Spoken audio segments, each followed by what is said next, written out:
Good morning, everyone. Beth told me I had to use the clicker this morning, so that's why I'm here and not there. So,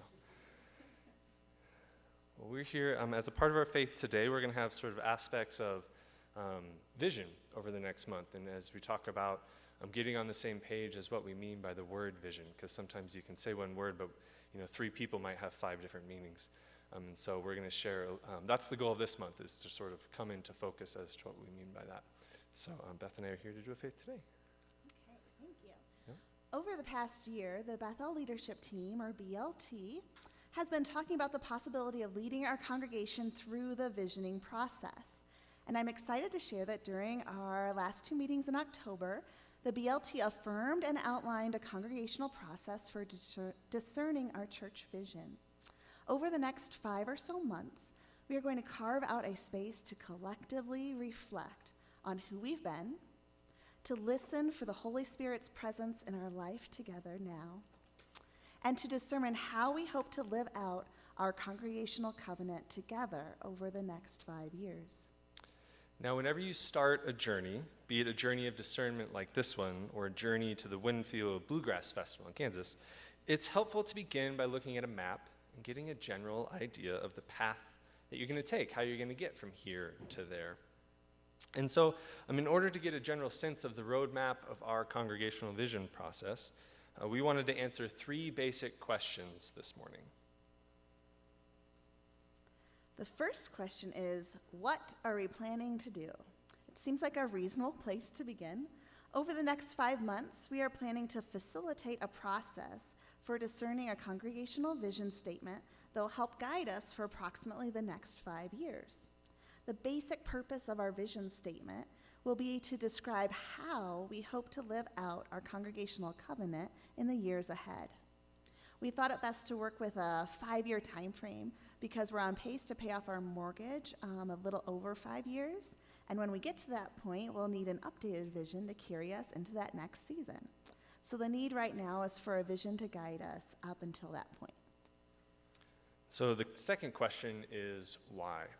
Why are we entering a season focused on discerning our church, our congregational vision? Well, there are 2 main reasons why BLT thought the time is right now for this type of work. First, having a vision statement will help guide BLT staff and all of the many ministry leaders here at church in decision making. Often, leaders in our congregation are presented with several good ideas and several wonderful opportunities for ministry. And this is a gift. This can also make discernment a little tough when you're prioritizing between good options, especially when your time and your energy and your resources are limited. So having a vision statement for how we want to live out, or how we hope to live out our church covenant, will help empower ministry leaders to make decisions that reflect who we are as a church.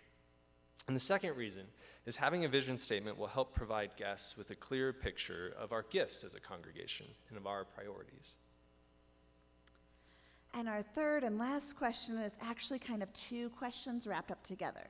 So both when and how do we hope to facilitate a process for discerning our congregational vision? The goal is for this to be like a 5-month process.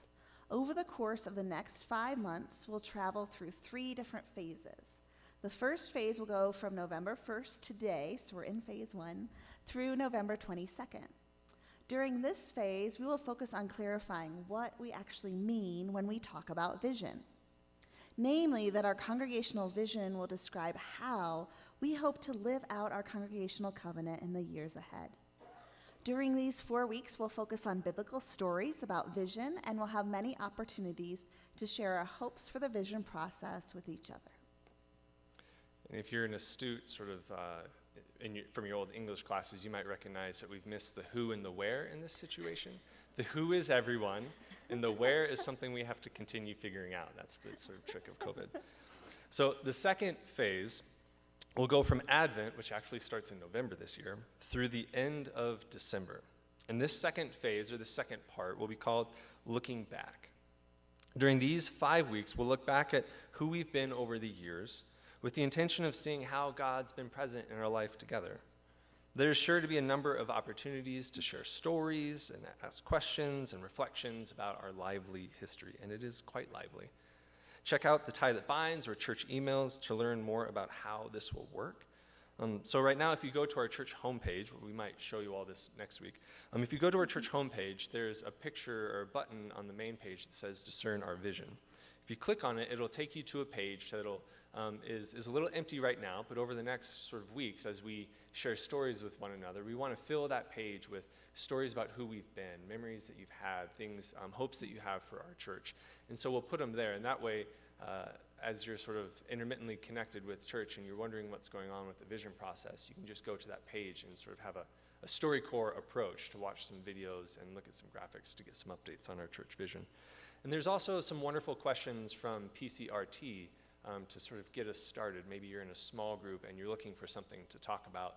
These would be wonderful questions to start with. Or as you sort of talk with folks in your household about what church is like, these would be some good questions to start with. And those will all be on the church website. And the third phase will go from January 3rd, which is our first Sunday of the new year, all the way through Easter, which is the first Sunday in April this year. This phase will be a time for us looking ahead. During these 14 weeks, we will have a multitude of opportunities to talk with one another about our hopes for Beth-El. After a period of initial dialogue and discernment, the BLT will distill what's been shared in a rough draft of our vision statement. Then we'll have another time of congregational discernment and discussion. And after that, BLT will use the congregational's input to finalize our vision statement. The working goal is to present the final version of our vision statement to the congregation for affirmation on Easter morning, April 4th. So as we walk this journey together, there are bound to be some unexpected turns. There are going to be a few pit stops so we can load up on snacks. There's going to be a lot of beautiful moments.